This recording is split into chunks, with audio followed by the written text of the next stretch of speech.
네, 안녕하세요. 저는 이번에 경기 수학에서 초수로 합격한 합격생입니다. 제가 생각하는 지스쿨만의 장점이라면 정말 좋은 강사님들이 많다라는 점입니다. 저는 이제 정현민 교수님뿐만 아니라 교육학은 이제 설보현 교수님도 듣고 또 이제 수학교론 쪽으로는 이제 김민아 교수님을 들었는데요. 세 분 다 워낙 잘하시는 교수님이고 잘 가르치는 교수님이다 보니까 이번 시험에 대비하는 데 큰 도움이 됐던 것 같습니다. 또 이제 그뿐만 아니라 이제 제가 2차 준비할 때 다른 스터디를 했을 때 같이 도움을 주는 스터디원한테 물어봤는데 지스쿨이긴 하지만 다른 교수님 수업도 들으셨다고 하더라고요. 근데 다른 수학 교수님들에서도 큰 도움이 됐다라는 이야기를 들어서 저는 그런 것들을 종합해서 생각을 해본다면 지스쿨만의 강점은 그 강사님들이 워낙 뛰어나시고 다른 학원에 비해서 다 좋다고 생각해서 대비하는 데 정말 도움이 되는 것 같습니다.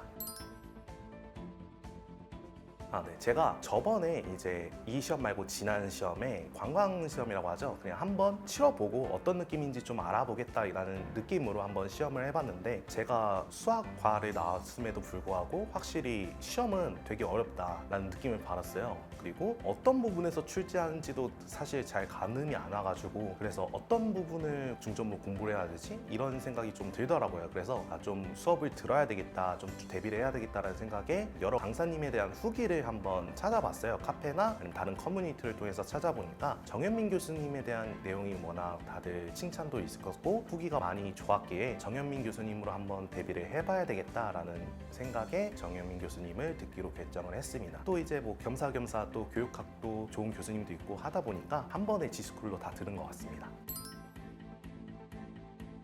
사실 처음에 교육학 관련된 부분 같은 경우는 처음에는 이 교육학이라는 논술을 어떻게 생각했냐면 그냥 논술 형식을 둔 서술형 문제 아닐까라는 생각이었어요. 왜냐면 그 밑에 조건이 있으니까 그 조건에 있는 것을 알맞게 써야 되는 거니까 겉 형태는 이제 논술이고 그냥 서술형처럼 아는 대로 외운 대로 써야 되겠다라고 생각을 했는데 실제로 한번 시험을 받아보니까 제 생각을 적어야 되는 문제들도 있더라고요. 근데 그 부분에 대해서는 제가 대비가 안 돼 있었기 때문에 당연히 관광 시험이지만 시험을 잘 못 볼 수밖에 없었고 그래서 어떤 부분을 좀 고민을 해야 되나라고 생각했는데 설보현 교수님이 잘 가르치시기도 하고 또 시험 적중률이 워낙 좋으시다는 평가를 받아가지고 설보현 교수님을 듣게 됐고 또 김민아 교수님 같은 경우는 사실 잘 모르긴 했지만 그 지스쿨 관련돼서 설보현 교수님도 지스쿨이고 정현민 교수님도 지스쿨이다 보니까 그리고 또 김민아 교수님도 지스쿨에 김민아 교수님도 있네 한번 들어볼까 해서 들어봤는데 김민아 교수님도 되게 잘 가르치시고 또 수학교론도 사실 잘 대비가 안 돼 있었는데 핵심 부분 관련해서 잘 가르치시고 어떻게 하면 공부를 잘 대비를 할지 그런 공부 방법에 대해서도 잘 이야기를 해주시는 분이라서 이 김민아 교수님도 잘 가르치는 중이라 해가지고 이 세 분을 다 들은 것 같습니다.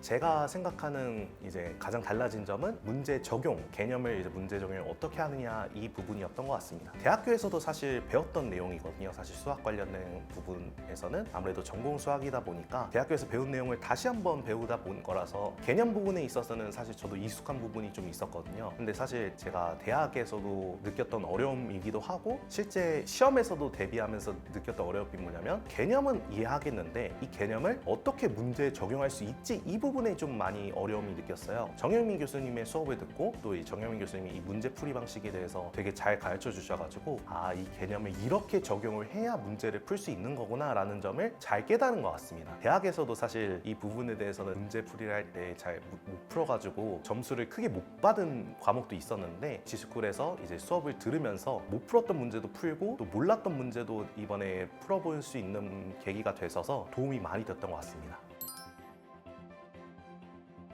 제가 생각했을 때 정현민 교수님의 수업에서 가장 좋았던 부분은 테스트 부분이었던 것 같습니다. 그 이유가 뭐냐면 테스트를 통해서 제가 지난 시간에 배웠던 내용을 잘 이해를 하고 있는지 또 문제에 잘 적용할 수 있는지를 확인할 수 있는 계기가 되어서 되게 좋았던 것 같습니다. 단순히 이게 문제만 푸는 것으로 끝나는 게 아니라 저번 시간에 배웠던 개념들을 잘 알고 있는지 그리고 잘 암기하고 있는지를 확인하기 위해서 중간중간 빈칸을 뚫어놓기도 하고 또 이제 OX 퀴즈 같은 것도 넣고 해가지고 개념을 잘 이해하고 있는지를까지도 다 확인을 하거든요. 테스트를 통해서. 그래서 그 테스트를 통해서 내가 잘 알고 있는 부분이 무엇인지 그리고 보완을 해야 되는 부분이 무엇인지를 좀 잘 확인할 수 있어가지고 복습을 할 때 되게 큰 도움이 됐다고 생각합니다.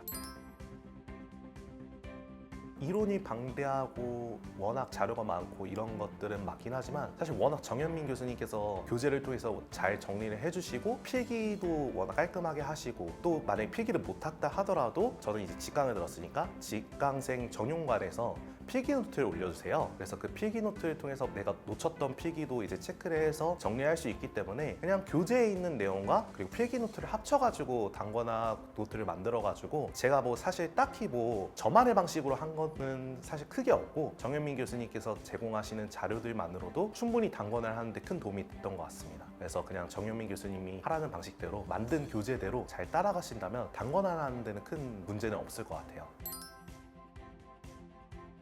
이제 저는 두 개의 노트를 썼거든요. 하나는 앞서 말씀드렸던 단권화 노트 해가지고 필기 노트랑 그리고 교재에 있는 이론 내용 그거를 이제 정리를 하고 거기도 이제 예제풀이 방식에 대해서도 정리를 하는 이렇게 세 가지의 내용을 한 노트에 정리하는 단권화 노트 하나, 그리고 다른 노트 하나는 연습 문제를 풀이를 하는 노트를 이렇게 두 개를 마련했거든요. 그래서 연습 문제를 풀 때는 그 연습 문제 노트를 두 개를 펴요. 그 옆에 이제 단권화 노트를 보고 문제를 풀 때 어떻게 푸는지를 다시 한번 곰곰하게 생각을 해보면서 한번 풀이를 했던 것 같아요. 보면서 풀고 그리고 좀 익숙해졌다, 이 방식에 대해서 풀이에 대해서 익숙해졌다라고 하면은 이제 안 보고 한번 풀고 이런 식으로 해서 그런 노트 자료들이나 강의 자료들을 제 것만으로 만들 수 있었던 것 같습니다.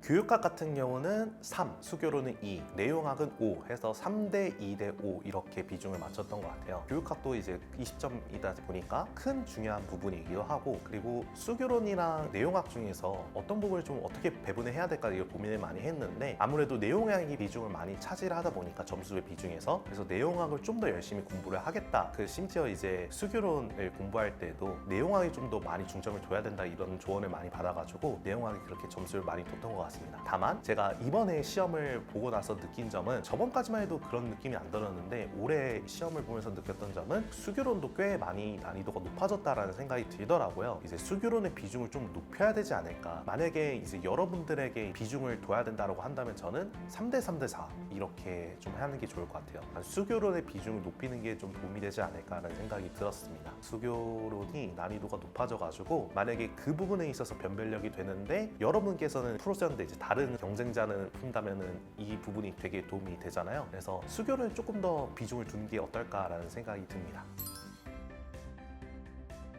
정현민 교수님을 추천한 가장 큰 이유 중 하나는 이 개념, 이론 부분에 대해서 되게 잘 가르치고 큰 강점이 있다라는 생각이 듭니다. 올인의 수험생에게 추천드리는 이유 중 뭐냐면 시간을 가장 많이 투자할 수 있잖아요. 올인 수험생은 일주일에 이틀 정도 이제 수업을 진행하게 되는데 정현민 교수님의 수업을 들으면서 온전히 집중할 수 있고 또 나아가서 이 수업이 끝나면 스터디를 진행할 수도 있고 그 뒤에 있는 시간들도 이제 정현민 교수님이 끝까지 남으셔가지고 질문을 받을 수가 있거든요. 직강 기준으로 말씀드리면 특히 직강 같은 걸 하시게 된다면 올인 수험생 같은 경우는 거의 하루를 온전하게 수업에 참여할 수 있고 또 질문도 할 수 있는 시간도 넉넉하게 할 수 있기 때문에 정현민 교수님을 추천할 수 있다고 저는 생각합니다.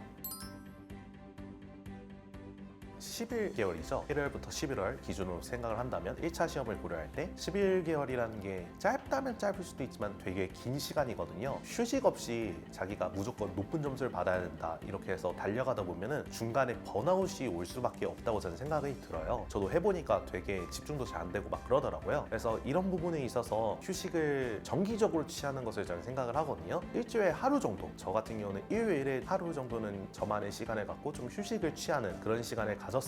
그 부분을 좀 가졌으면 좋을 것 같고, 만약에 하루를 온전하게 휴식을 취하는 것에 있어서 좀 많이 뒤처지시고 있다라는 불안감이 느낄 수 있다면 3분의 2 정도, 하루에 3분의 2 정도는 휴식을 취하시고 3분의 1 정도는 일주일 동안 오늘 무엇을 배웠는지에 대해서 간략하게만 훑어보고 정리하는 시간을 가지게 된다면 불안감이 좀 해소되면서도 체력도 좀 기를 수 있지 않을까라는 생각이 듭니다. 만약에 본인이 시간의 관리에 있어서 좀 여유가 있다라고 하시면은 1시간 정도 운동하는 시간도 좀 가지면 좋을 것 같아요. 저 같은 경우는 시간이 좀 부족하다 보니까 운동을 많이 못했는데 이 운동하는 것도 체력 관리에 있어서 좀 많이 도움이 된다는 얘기를 다른 스터디원들한테 들었습니다. 제가 만약에 수험생으로 다시 들어갔다면 운동도 좀 고려를 해봤을 것 같아요. 만약에 여러분들이 좀 시간이 좀 남으시다 싶으면은 일주일에 한 2번? 3번 정도는 1시간씩 운동을 하는 걸 운동을 하신다면 좀 끝까지 가는데 좀 도움이 되지 않을까 생각합니다. 시험 현장에서 이제 실제 시험을 볼 때 좀 긴장을 덜 하셨으면 좋을 것 같아요. 그리고 예상치 못한 문제들이 접하는 부분들이 많고, 분명 그 쉬는 시간에 10분 전에 본 내용인데도 불구하고 막상 시험 문제에서 본 내용인데 까먹은 경우도 많거든요. 저도 사실 문제를 풀다 보면 까먹어가지고 문제를 못 푼 내용이 있었어요. 근데 저는 이제 그 부분에 대해서 당황하지 않았거든요. 그리고 또 앞서 말씀드렸다시피 수교론에 대해서 이번에 좀 어렵게 출제가 됐기 때문에 이렇게 난이도가 높은 문제가 나왔네, 이 부분이 좀 느껴졌어요. 근데 저는 이제 그 부분에 대해서 당황하지 않았어요. 이 문제를 풀어야 되는데 어떡하지 이렇게 하지 않는 게 아니라, 내가 이 부분에 대해서 못 푼 만큼 다른 문제에서 좀 만회를 해야 된다라는 생각을 가지고 문제에 임했거든요. 그 덕분에 1차도 좀 높게 점수를 받고, 그게 원동력이 돼가지고 2차에서도 잘 봐가지고 합격을 받을 수 있었던 것 같습니다. 여러분들이 문제 풀 때 당황하거나 멘탈 붕괴하지 마시고, 내가 이 문제를 못 푼 만큼 다른 문제에서 충분히 만회할 수 있다라는 자신감을 가지고 임하면 좋을 것 같습니다. 특히 또 지수클 강사분들께서도 워낙